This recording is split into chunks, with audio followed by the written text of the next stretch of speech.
इमाम ने बोलिए क़याम क्यों फरमाया? तवज्जो है जी, सुने।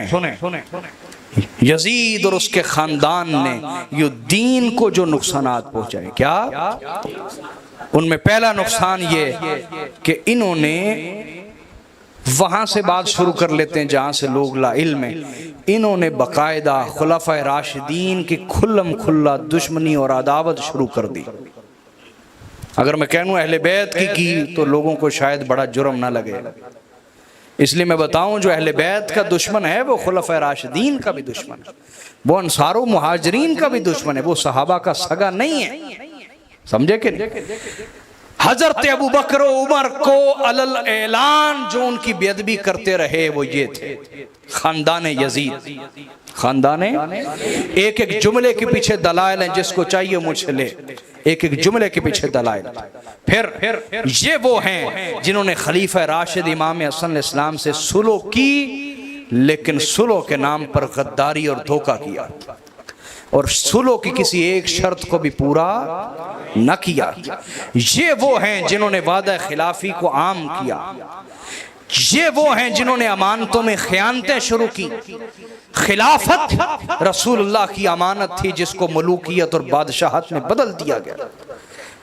मलूकियत और बादशाहत में, बल्कि नबी अलैहिस्सलाम ने फरमाया काट खाने वाली जालिम बादशाहत इनसे शुरू हो गई। ये हदीस है, इसके वजह से चाहिए मुझसे ले। पांचवा इनका जुर्म ये कि जिन्होंने इनसे इख्तिलाफ किया उसकी गर्दन उड़ा देते थे। ये रवाज इन्होंने दिया, रवाज बोलिए, खुद को खुदा का दर्जा दे दिया, कोई हमारे सामने बोल नहीं सकता। छठा इनका जुर्म ये कि या तो गर्दन उड़ा दी या कैद में डाल के मार दिया, कैद में पड़ा पड़ा मर गया, जुल्म किए कैदों। सातवां इनका जुर्म ये वो हैं जो मिंबरों पर बाकायदा रसूलुल्लाह को गालियां देते थे। आप कहेंगे ये कैसे हो सकता है? हाँ, हजरत उम्मे सलमा ने यही कहा था इनसे कि तुम लोग, मैंने सुना है तुम लोग मिंबरों पर रसूलुल्लाह को गालियां देते हो। उन्होंने कहा तौबा तौबा, कौन है जो रसूलुल्लाह को गाली दे? आपने फरमाया अल्लाह की कसम मैंने रसूलुल्लाह को फरमाते हुए सुना है, मन सब्बा अलीयन फकत सब्बानी। रसूलुल्लाह ने फरमाया जिसने अली को गाली दी उसने मुझे गाली दी। रसूलुल्लाह को गाली देने वाला इंसान कैसा होगा? आप खुद फैसला करें, आप खुद फैसला करें। यजीदी मुल्लाओं के पीछे न चलें, आपके अपने अंदर भी एक ज़मीर है, खुद फैसला करें। आठवां इनका जुर्म ये कि इन्होंने खिलाफत को मौरूसी हुकूमत बना दिया, वरासती निज़ाम बना दिया और कैसरियत और किसरियत जिंदा कर दी। कैसर और किसरा के तरीके, ईसाई बादशाहों के तरीके इन्होंने दोबारा से जिंदा कर दिए। नौवां इनका जुर्म ये कि इस्लामी निज़ाम कायम करने में जो सारी मेहनत रसूलुल्लाह ने की थी इन्होंने तबाह बर्बाद करके रख दिया। रसूलुल्लाह की मेहनत को बर्बाद किया इन्होंने। ये नौवां इनका जुर्म। दसवां ये इस्लाम में आदिल खलीफा के खिलाफ बगावत की बुनियाद इन्होंने डाली। मौला अली खलीफा राशिद हैं या नहीं बोले, बल्कि वो खलीफा राशिद हैं जिनके बारे में हमारे अकाबरीन ने वाज़े कह दिया कि मौला अली खलीफा बने, इससे मौला अली की शान में इजाफा नहीं हुआ, खिलाफत की शान में इजाफा हुआ। अली खिलाफत के बगैर भी अमीरुल मोमिनीन हैं, अली खिलाफत के बगैर भी इमामुल मुत्तकीन हैं, अली खिलाफत के बगैर भी सय्यदुल मोमिनीन हैं। अली की शान में कोई इजाफा नहीं हुआ। अली जो थे वो हैं, खलीफा बनने से वो औरों की शान में इजाफा हो, अली की शान में इजाफा ना हुआ, बल्कि खिलाफत की शान में इजाफा हुआ कि अली ने उसको कबूल कर लिया। समझे बात या नहीं? ये वो खानदान है यजीद का जिन्होंने खलीफा राशिद के खिलाफ बगावत की बुनियाद डाली, फिर जो रुकने से न रुकी, रुकने से यहाँ तक के मौला अली को शहीद किया गया, इमाम हसन को शहीद किया गया, हज़रत अब्दुल्ला बिन ज़ुबैर को शहीद किया गया, हज़रत ज़ैद बिन अली बिन हुसैन बिन अली बिन अबी तालिब इमाम ज़ैनुल आबिदीन के बेटे, ये भी खिलाफत कायम करने के लिए निकले थे, इस्लामी निज़ाम, इनको शहीद किया गया। हज़रत उमर बिन अब्दुल अजीज़ को शहीद किया गया। उसकी वजह यह थी, एक तरफ वो इस्लामी निज़ाम को उन्होंने जिंदा किया, दूसरी तरफ अहले बैत की वफादारी को जिंदा किया। अहले बैत की वफादारी को हुकूमती सतह पे जिंदा किया, अल्लाह उन पर करोड़ रहमतें नाजिल फरमाए। हमारी दुश्मनी और दोस्ती की बुनियाद नबी का ख़ानदान है। जिसने वफा की हमारे लाखों सलाम, जिसने गद्दारी की उस पर लाखों बार लानत। हजरत नफ्से ज़किया, ये भी खलीफा राशिद हैं। हजरत नफ्से ज़किया ये इमाम हसन के पोते के बेटे हैं, इमाम हसन इस्लाम के। इनके हाथ पर पूरी उम्मत ने बैत की थी, तो बनु अब्बास ने इनके साथ धोखा किया, इन्हें जेल में डाल के खुद तख्त पर काबिज हो गए। हजरत नफ्से ज़किया, क्या नाम है, ये खलीफा राशिद है, इनको शहीद किया। यानी वो जो बुनियाद डाली गई खलीफा राशिद के खिलाफ बगावत की, फिर वो रुकने से न रुकी। 11वां इनका जुर्म ये है कि इन्होंने इस्लाम के अंदर पहली जालिम बादशाहत की बुनियाद डाली, जो आज तक ख़त्म हो रही। आज तक जालिम हुक्मरान है हम पर। वजह क्या है, हम आज तक समझ ही नहीं पाए कि इस्लाम को हकीकी नुकसान किसने पहुंचाया। हम समझ नहीं पाए कि हुजूर की जो सारी मेहनत थी खिलाफत वाली, उसको बादशाहत में तब्दील किसने किया, हम समझ नहीं पाए। हाँ, तो ये अहले बैत से गद्दारी का नतीजा है कि ये जालिम हुक्मरान हमारे लिए अजाब बने हुए। वफा कीजिए नबी के घराने से। 12वां इनका जुर्म ये कि इन्होंने ईद के लिए नमाज, ईद की नमाज के लिए अजान और इकामत की बिदअत जारी की। आज जो यजीदी बात बात पे कहते हैं ना बिदअत बिदअत बिदअत, उनसे कहें पहला बिदअती कौन है, पहला बिदअती कौन है, पहला बिदअती जिसने सुन्नत को मिटाया और बिदअत को जारी किया, पूछे ना उनसे कौन है। तो खानदान यजीद का ये 12वां जुर्म, इन्होंने बाकायदा ईद नमाज के लिए बिदअतें जारी की, अजान होती थी, इकामतें होती थी, हालांकि हुजूर का ये तरीका बिदअत। फिर 13वां इनका जुर्म ये कि नमाज ईद का खुतबा इन्होंने ईद नमाज से पहले शुरू कर दिया। ईद नमाज से वजह यह थी कि ईद नमाज पढ़ा के चूंकि मजमा ज्यादा होता था, ये मिंबरों पे खड़े होकर मौला अली की गुस्ताखी करते थे।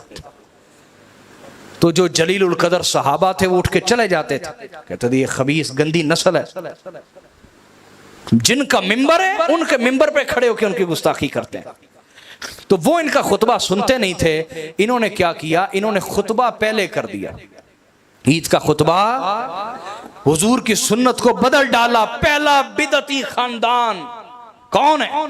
आज आपसे हक छुपाया जाता है, हक आपको बताया ही नहीं जाता, और अगर बताया जाए तो आपके ज़हन में पहले से बुत बने हुए हैं, पहले से बुत बने। आप कहते ना ना बुत ना टूटे, तौबा तौबा इसे खराश ना आए।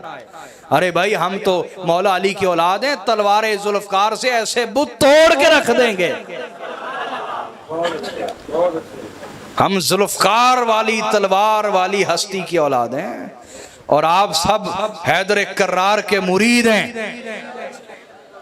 जिंदगी में वादा करें हम ऐसे बुत तोड़ के रख देंगे, इल्म और दलील की ताकत से। किससे? इल्म और दलील की ताकत से तोड़ के रख देंगे। 14वां इनका जुर्म ये कि इन्होंने बाकायदा अहले बैत पे लानत का सिलसिला जारी किया। अल्लाह इन पर करोड़ों बार लानत करे, हर दिन हर रात करे। ये मेरे पास सही मुस्लिम पड़ी है पीछे, बाकायदा कहते थे लाअनल्लाहु अबा तुराब, मौला अली का नाम लेके लाअनल्लाहु अबा तुराब, अल्लाह इन पर करोड़ों बार लानत करे। नमाज में दुरूद पढ़ते थे और मिंबरों पर लानत करते थे। ये ऐसे लोग आज भी हैं, आप पहचाने उनको। कुछ वाज़े हुसैनी हैं, उन्हें सलाम, कुछ वाज़े यजीदी हैं, उन पर लानत, कुछ बीच में मुनाफिकीन हैं, जो हमारे अंदर इमाम मस्जिद भी बने हुए हैं, खतीब भी बने हुए हैं। समझ आई या नहीं आई? सही फरमा रहे, उन पे डबल लानत। वजह क्या है? कुरान ने कहा ला इलाहा उला व ला इलाहा उला, ना इधर के ना उधर के, ना इधर के ना इन्हें जन्नत में अहले बैत नहीं जाने देंगे, और दोज़ख में उनकी पिटाई करेंगे यजीदी। वो कहेंगे ओ खबीस, लोगों के सामने कहता था हम भी हुसैनी हैं। साढ़ा मुनाफकत करना सर तेरी ऐसी दी तैसी, दोज़ख साढ़ा कार है, इतने मुनाफका का कोई काम नहीं। वो फैंटी लगाएंगे दोज़ख में पकड़ के। समझ आई कि नहीं आई? आप कहेंगे मैं अपनी तरफ से तौबा करो, मैं अपनी तरफ से एक जुमला भी नहीं बोलता। ये कुरान में दोस्त की एक दूसरे को मारेंगे, ये कुरान में दोस्त की एक दूसरे को मारेंगे, लानते भेजेंगे, गुस्से मुक्के सब चलेंगे, वहां एक दूसरे पे गुस्सा निकालेंगे पूरा, ये कुरान पाक में। समझ आई बात या नहीं? तो बीच में जो मुनाफिक है ये सबसे ज्यादा खतरनाक है, इनसे हमें मोहतात होना होगा। इनका 15वां जुर्म ये कि इन्होंने दीन और सियासत को अलग-अलग कर दिया। हालांकि रसूलुल्लाह ने जो मेहनत फरमाई उसमें दीन और सियासत इकट्ठे थे। समझ गए बात? 16वां इनका जुर्म ये, मुसलमानों में सबसे पहले ये वो खानदान है जिन्होंने लाशों के सर काटना शुरू किया। इनसे पहले किसी मुसलमान का सर नहीं काटा जाता था, किसी मुसलमान का सर, ये बिदअत इन्होंने शुरू की और दीन मोहम्मदी की खिलाफ वर्जी। ये इनका 16वां जुर्म। 17वां जुर्म ये वो हैं जो गधे की खाल में रख के सिलाई करके लाशों को जलाते थे। हजरत अबू बकर सिद्दीक का सगा बेटा मोहम्मद बिन अबू बकर चूंकि मौला अली से इश्क करता था, उसे गधे की खाल में सिलाई करके जला दिया। हजरत आयशा का सगा भाई हजरत मोहम्मद बिन अबू बकर रदी अल्लाह ताला गधे की खाल में जला दिया उन्हें। ये वो लोग हैं। इमाम हुसैन इनके खिलाफ क्यों ना खड़े होते, इमाम क्यों ना क़याम करते? अगर इमाम क़याम ना करते, जिस तरह हर तरफ चुप चुप चुप चुप थी, खबरदार बोलना नहीं, सर कट जाएगा, खबरदार बोलना नहीं, घर उजड़ जाएगा, ये चुप चुप जिस तरह थी, 30-40 साल के बाद जो नस्ल आनी थी उन्हें पता ही नहीं होना था हकीकी इस्लाम है क्या। मैं और आप सब मकरूज हैं हुसैन के। इमाम ज़ाहरी ताकत ना होने के बावजूद उनके खिलाफ खड़े हो गए और खड़े होके अपने खून से एक एहतजाज रिकॉर्ड करवाया दुनिया के सामने के लोगों, जो ये खानदान कर रहा है और इसके हामी कर रहे हैं और इसके मददगार कर रहे हैं, वो दीन नहीं है। हुसैन जिस तरह बुला रहा है वो असल दीन मोहम्मदी है। ये हुसैन का एहतजाज है जो आज तक दीन को बचाए हुए है। तो इनका 18वां जुर्म ये कि सोना और चांदी के बर्तनों को इन्होंने इस्तेमाल करना शुरू किया, हालांकि रसूलुल्लाह ने इससे मना फरमाया था। रसूलुल्लाह ने 19वां इनका जुर्म ये कि ये मुसलमानों को गुलाम बनाना शुरू हो गए। किसी इलाके पे हमला करते, मुसलमानों को गुलाम बना लेते, मुसलमान मर्दों को गुलाम बना लेते, हालांकि ये शदीद हराम है मुसलमान को गुलाम बनाना, आज़ाद को गुलाम बनाना। रसूलुल्लाह ने फरमाया जिसने आज़ाद को गुलाम बनाया उस पर अल्लाह की, फरिश्तों की, तमाम इंसानियत की लानत है। ये रसूलुल्लाह का फरमान है। 20वां इनका जुर्म ये कि जहां जाते मुसलमान औरतों को अपनी लौंडियां बना लेते, बगैर निकाह के उनके साथ मुबाशरत करते, उनके साथ ताल्लुक कायम करते, जिनसी ताल्लुक कायम करते। 20वां ये इनका जुर्म था, मुसलमान औरतों को लौंडियां बनाया इन्होंने। 21वां इनका जुर्म था, इन्होंने रवाज पैदा किया पानी बंद करने का। क्या सिफीन में भी पानी बंद किया गया था, लेकिन मौला अली के आगे कौन टिकेगा? गाजर मूली की तरह काट के रख दिया मौला अली ने। पानी आजाद करवाया और फरमाया हर तरफ ऐलान कर दो, अली की तरफ से ऐलान है, पानी बंद करना तुम्हारा किरदार है और पानी सब में बांटना अली का किरदार है। जाओ सब में ऐलान कर दो, अली कहता है कि दोस्त के लिए भी पानी हाजिर है, दुश्मन के लिए भी पानी हाजिर है। ये सिफीन करबला में पहली दफा बंद नहीं हुआ, सिफीन में बंद किया गया। समझ? हाँ, उनको इजाजत दी अपने जानवरों तक के लिए पानी लेके जाए। समझ आई? बोले ना। 22वां इनका जुर्म ये कि ये वो लोग थे जो लोगों से पेशगी ज़कात लेते थे, वक्त आने से पहले ज़कात लेते, लोगों को मारते, जुल्म करते, ज़कात दो हमें, और फिर ज़कात का क्या करते, आगे आ रही है। 23वां इनका जुर्म ये कि हुजूर की सुन्नत छोड़ दी। हुजूर की सुन्नत थी कि अरबी का जो हम खुतबा नहीं देते जुमे का खड़े होके, ये रसूलुल्लाह की सुन्नत कुरान में है। कुरान पाक कहते हैं वतरकू का क़ाइमा, उन्होंने आपको खड़ा खड़ा छोड़ दिया दौरान खुतबा। तो खुतबा खड़े होके देना ये रसूलुल्लाह की सुन्नत है जो हम जुमे के मौके पे देते हैं। जुमे का खुतबा इन्होंने बैठ के देना शुरू किया, हुजूर की सुन्नत को बदल दिया। उससे पीछे खुलाफाए राशिदीन चाहे बीमार होते चाहे सेहतमंद होते, सब खड़े होके खुतबा देते हुजूर की सुन्नत बदल दी थी। 24वां इनका जुर्म ये कि ये वो लोग थे जो अलल ऐलान बैतुल खला वॉशरूम किबले की तरफ बनाते थे, किबले की, और दीन से वाज़े तौर पर दुश्मनी। क्या बताऊं आपको, समझ आ रही कि नहीं आ रही? 25वां इनका जुर्म यह था कि इन्होंने कोतवाल का ओहदा ईजाद किया। और कोतवाल किस लिए रखे?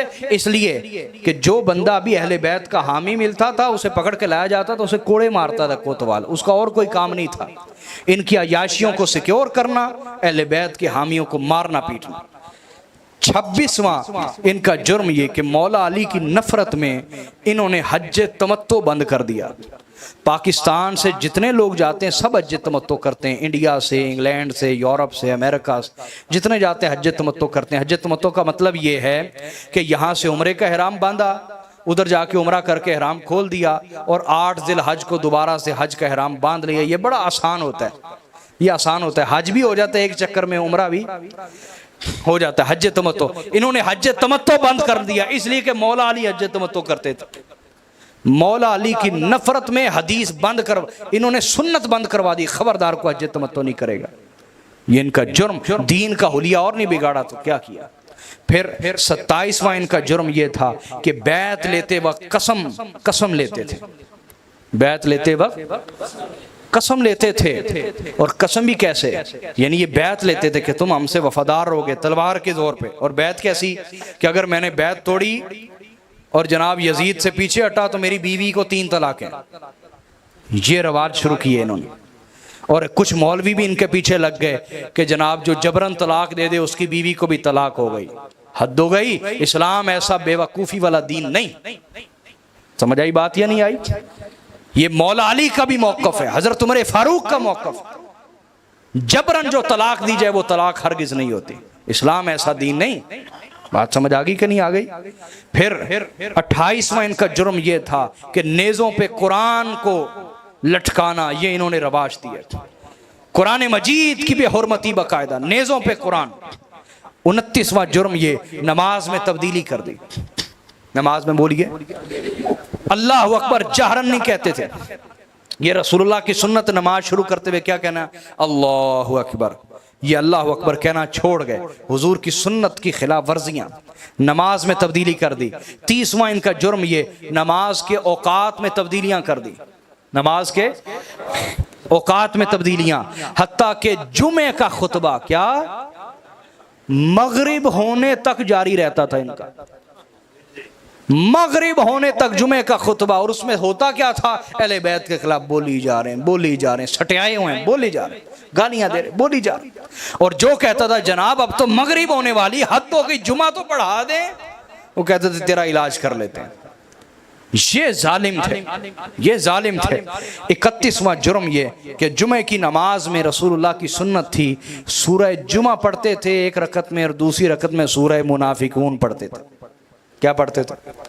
मौला अली का भी मामूल यही रहा कि पूरी ज़िंदगी जुमे में पहली रकत में सूरह जुमा, दूसरी रकत में सूरह मुनाफिकून पढ़ते थे। मौला अली सूरह मुनाफिकून याद कराते थे अपने मुरीदों को ताकि तुम्हें मुनाफिकों की पहचान हो। क्या हो? जब ये आए, इनके हाथ में इख्तिदार आ गया, इन्होंने जुमे से ये दोनों सूरतें ही ख़त्म कर दी।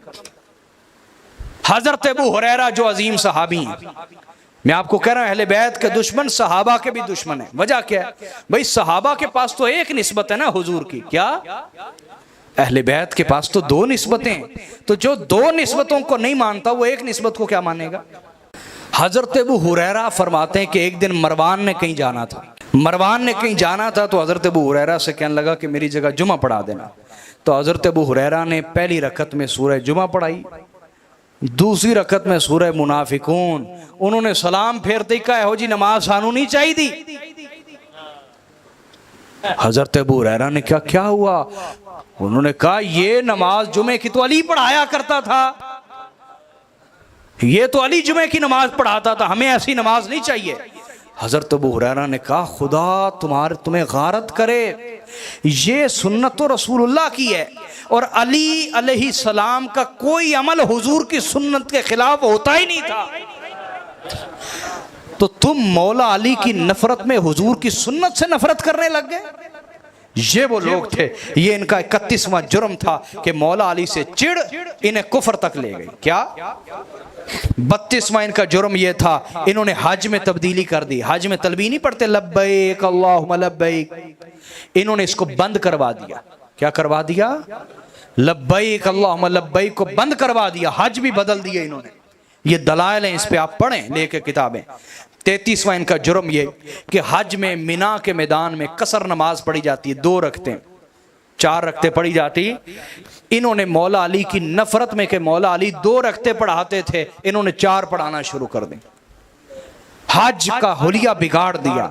34वां इनका जुर्म ये कि ये वो खानदान है जिनके खिलाफ इमाम हुसैन खड़े हुए, इन्होंने कुफार को ओहदे दिए। सहाबा इकराम जलीलुल कदर सहाबा के होते हुए इन्होंने कुफार को ओहदे दिए। वजीर तालीम ईसाई था बनु उमैया के दौर में, शाही तबीब ईसाई था। शाही तबीब, हाँ शाही तबीब ईसाई था। मुशीर आला जिसके मशवरे से हर फैसला जारी होता था, यह भी ईसाई था। ये यजीद को खानदान में मिले थे तीनों, वरासत में मिले थे तीनों, समझ आ रही है? वजीर तालीम ईसाई, शाही तबीब ईसाई, मुशीर आला ईसाई। तो क्या वो इस्लाम के हक में मशवरे देते होंगे? और उनके मशवरों पे चलने वाले कैसे लोग होंगे? चौथा दरबारी शायर भी इनका ईसाई था, दरबारी शायर भी, और यजीद की वालिदा मोहतरमा भी ईसाई थी। ये इनका जुर्म है। 35वां जुर्म ये भी है इनका। अच्छा, तो इनका ये भी जुर्म है, ये मैंने यहाँ नोट नहीं किया हुआ, ये आप नोट कर लें। ये वो लोग हैं जिन्होंने हुकूमती सतह पर गैर मुस्लिम लड़कियों से निकाह को रवाज दिया था। अब जारी सी बात, जो गैर मुस्लिम लड़कियां होती वो पर्दे का एहतमाम नहीं करती, हया फहाशी उनमें आम है, तो मुसलमान लड़के उनकी तरफ ज्यादा माइल होंगे ना, उनकी तरफ ज्यादा माइल होंगे। तो फहाशी का बाकायदा बाजार इन्होंने खोला। क्या 35वां इनका जुर्म ये, ज़कात जो खालिसतन मुसलमानों का हक है। किन का हक है? जिसकी नींद पूरी होगी जरा जाग जाए, जाग जाए। जिसकी नींद पूरी हुई है जागे जरा। ज़कात मुसलमानों का हक है। किसका हक है? 35वां इनका जुर्म यह है कि ज़कात के महकमे के अफसरान इन्होंने ईसाई मुकर्रर किए हुए थे। और पीछे क्या रह जाता है? 36वां जुर्म, ज़कात के माल हुक्मरान अपनी अयाशियों पे खर्च करते थे। महंगी से महंगी खुशबू, महंगी से महंगा जुब्बा, महंगे से महंगा कमीज, कहां से? ज़कात के पैसे से, ज़कात के पैसे, अयाशियां बैतुल माल से की। 37वां इनका जुर्म यह था कि जो सही फतवा देता था उस आलिम की गर्दन उड़ा देते थे। खुद ताबई हैं। कौन है? सईद बिन जुबैर। उनसे किसी ने मस्जिद में मसला पूछा, उन्होंने जवाब दे दिया। जब वो उठ के चला गया ना, सईद बिन जुबैर पीछे ही आ गए, कहने लगे मेरे भाई रुक जाओ, वो जो फतवा मैंने मस्जिद में दिया था वो गलत था, मैंने अपनी जान बचाई थी, सही फतवा ये है। तो उन्होंने कहा कि आप जान बचाने वालों में से? उन्होंने कहा नहीं, मैं जान बचाने वालों में से नहीं, लेकिन अगर मुझ जैसे भी नहीं रहेंगे ना जो खुफिया तरीके से ही हक बता देते हैं, तो फिर तुम्हें हक बताने वाला कौन रहेगा? ये अहले बैत के दुश्मन जुल्म इतना करते हैं। हम खुफिया तौर पर हक बताने वाले तो हैं ना हुसैनी, अगर हम भी ना रहे तो क्या बनेगा?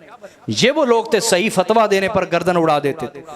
38वां 38 जो इनका जुर्म था ये था कि नेकी से रोकते थे, बुराई का हुक्म देते थे बकायदा। क्या क्या सूरतें थी आपको बताऊंगा इंशाल्लाह। 39वां इनका जुर्म ये था, या किसी ने पढ़ना हो तो मेरे पास आए। 39वां इनका जुर्म ये था, ये वो थे जिन्होंने सूदी कारोबार का दोबारा से आगाज किया था। रसूलुल्लाह हराम कर गए सूद के कारोबार को, इन्होंने दोबारा से शुरू किया। 40वां इनका जुर्म यह था कि सदका फितर जो फितराना है उसके हकाम भी इन्होंने बदल दिए। बोलिए बदल दिए। तो इमाम क्यों ना क़याम करते? चुप चुप चुप चुप हर जुबान पे लगा दी थी इन्होंने, खबरदार बोलना नहीं, बोलना नहीं, बोलना नहीं। पीर नसीरुद्दीन गिलानी ने नहीं फरमाया यजीद वक्त के आगे खड़े हैं सब खामोश, यजीद वक्त के आगे खड़े हैं सब खामोश, हुसैन ही जो चलाए तो कोई बात चले।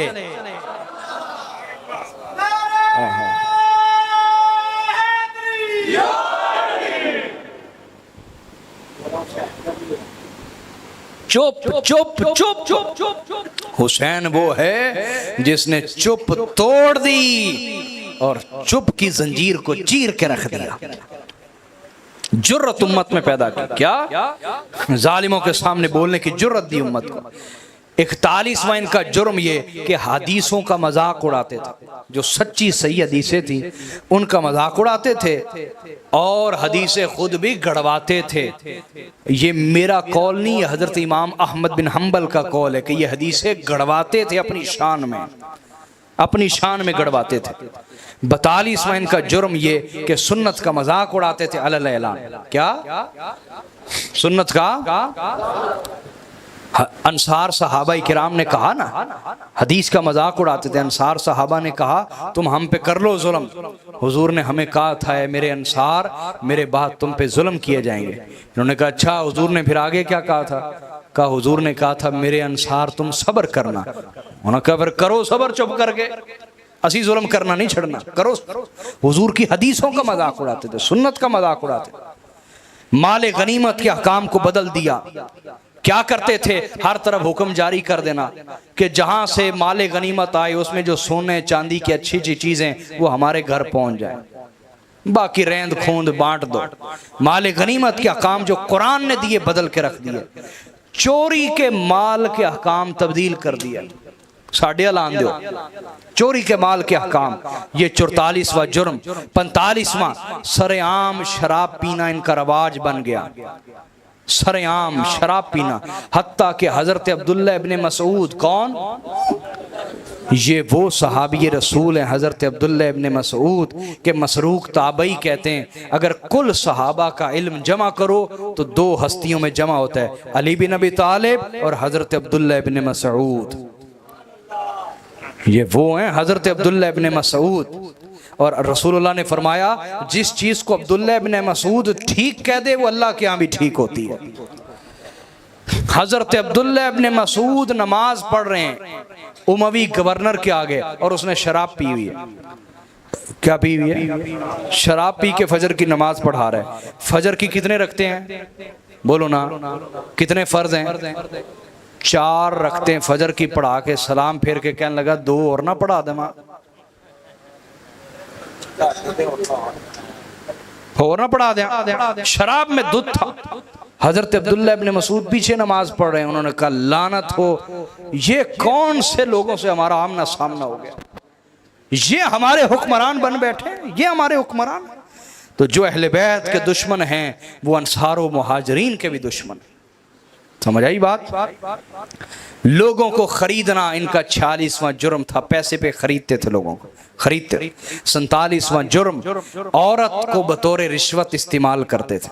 औरत को, कोई जवान है तो खूबसूरत औरत भेज दी उसके पास, या कोई औरतों का शौकीन मर्द है, उस सरदार है, उसके पास खूबसूरत औरत तोहफे के तौर पर भेज दी। औरत को बतौर रिश्वत इस्लाम पहले तो होता था काफिरों में, लेकिन मुसलमानों में ऐसा कोई रवाज वो इन्होंने शुरू किया, इन्होंने शुरू किया। और 48वां इनका जुर्म ये बच्चों को जिबा करना। हालांकि मेरे नबी हुक्म देते थे काफिरों के बच्चों को भी कत्ल न करना जंग में, इन्होंने मुसलमान तो क्या अहले बैत के बच्चों को भी जिबा करना शुरू कर दिया।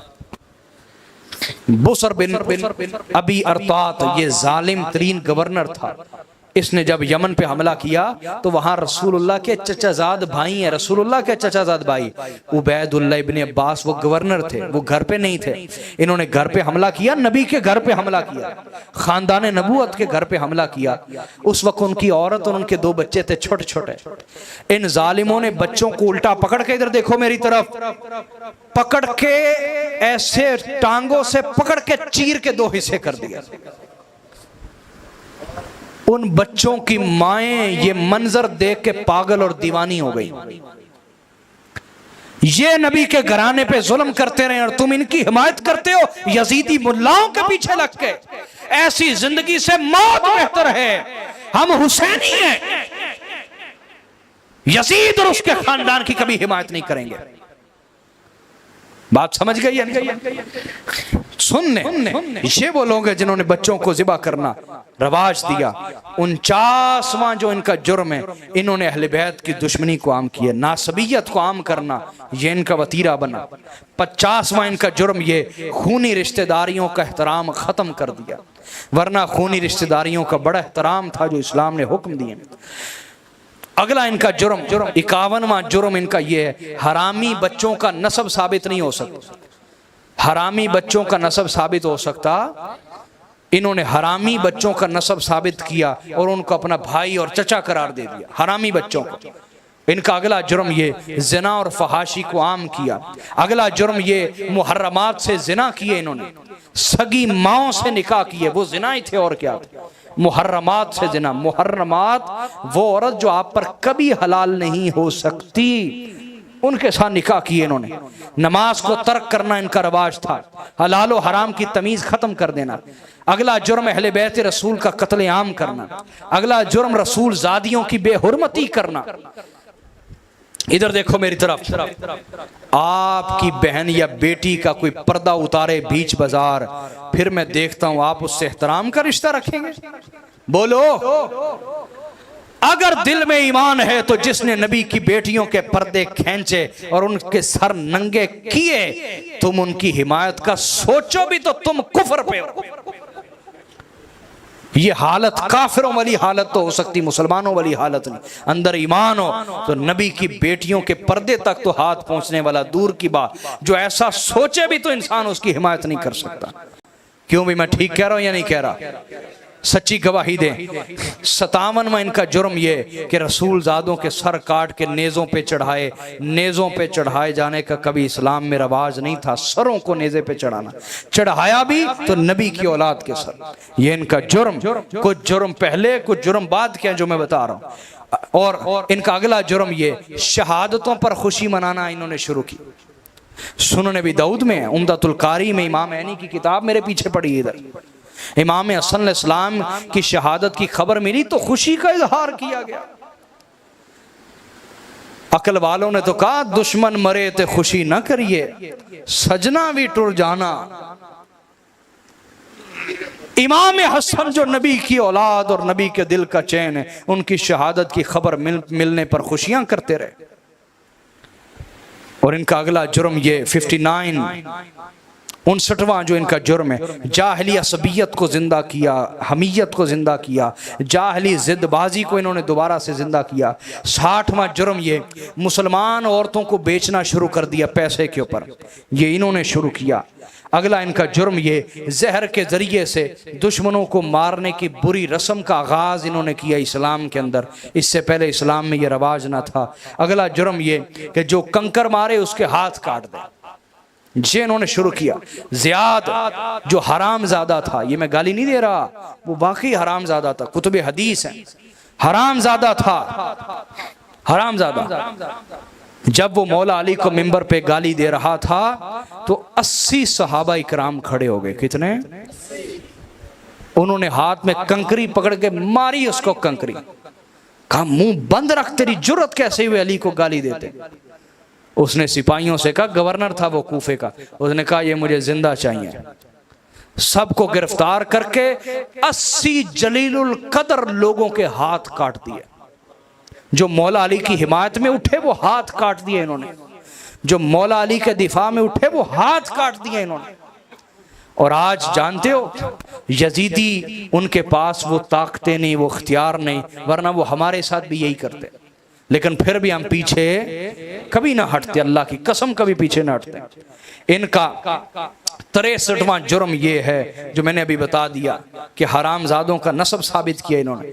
64वां जुर्म ये कि तहरीरी वादे करके मुकर जाते थे, उससे किया वादा तहरीरी, उससे मुकर गए, उससे वादा किया, उससे मुकर गए। ये रवाज धोखेबाजियां इन्होंने शुरू की। 65वां जुर्म ये कि मौला अली से मोहब्बत करने वाले जितने भी सहाबा थे, अंसार व मुहाजिरीन, सब का कत्लेआम कर दिया इन्होंने।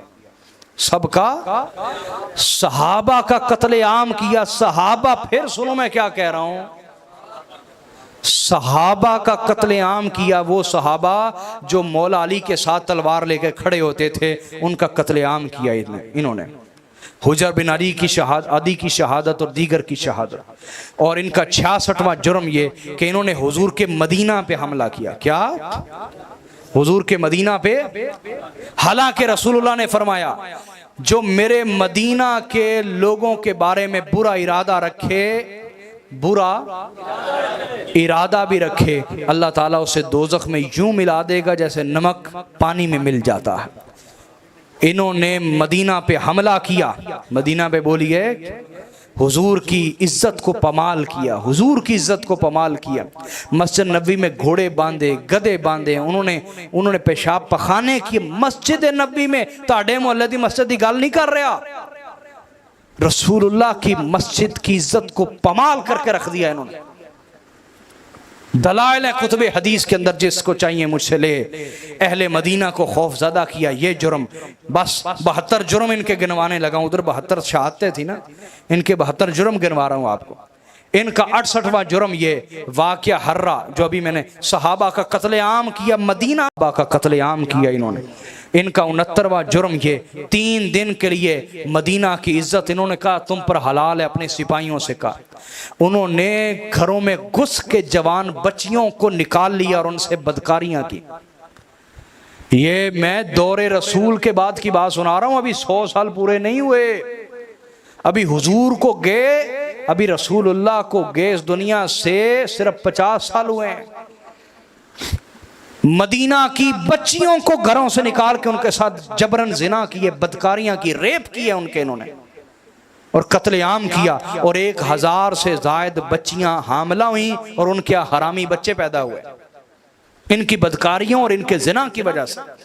और इनका 70वां जुर्म यही है जो मैंने अभी बता दिया। 1000 से जायद सहाबा इकराम की बेटियां, सहाबा की पोतियां, सहाबा की नवासियां जिना से हमला हुई। और तुम किन की हिमायत कर रहे हो? बनू मैया की। सोचो जरा, कान खोल के सुनो। और 71वां जुर्म ये कि मस्जिद नबी में नमाज का निज़ाम इन्होंने मुअत्तल कर दिया। जब से रसूलुल्लाह ने नमाज का निज़ाम कायम किया मस्जिद नबी में, कभी मुअत्तल हुआ?